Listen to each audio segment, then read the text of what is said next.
Aluva railway സ്റ്റേഷന് സമീപം വാഹനാപകടം. നിയന്ത്രണം വിട്ട മിനി ലോറി ഓട്ടോറിക്ഷകളിലും സ്കൂട്ടറിലും ഇടിക്കുകയായിരുന്നു.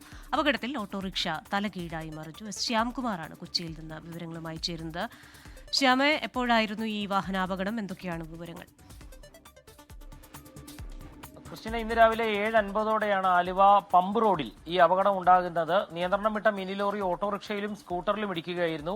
ഇടിയുടെ ആഘാതത്തിൽ ഓട്ടോറിക്ഷ തലകീഴായി മറിഞ്ഞാണ് അപകടമുണ്ടായത്. ഈ ഓട്ടോറിക്ഷയിലുണ്ടായിരുന്ന ഒരു സ്ത്രീ ഉൾപ്പെടെ 3 പേരെ ആലുവ ജില്ലാ ആശുപത്രിയിൽ പ്രവേശിപ്പിച്ചു. തുടർന്നാണ് ഒരു ബൈക്ക് യാത്രക്കാരനെയും ഈ മിനി ലോറി ഇടിച്ചു തെറിപ്പിച്ചത്.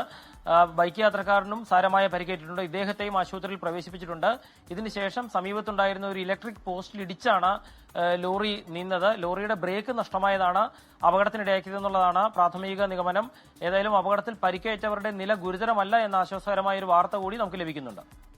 കൊച്ചിയിൽ നിന്ന് എസ് ശ്യാംകുമാറാണ് അപകടത്തിന്റെ വിശദാംശങ്ങളുമായി ചേർന്നത്.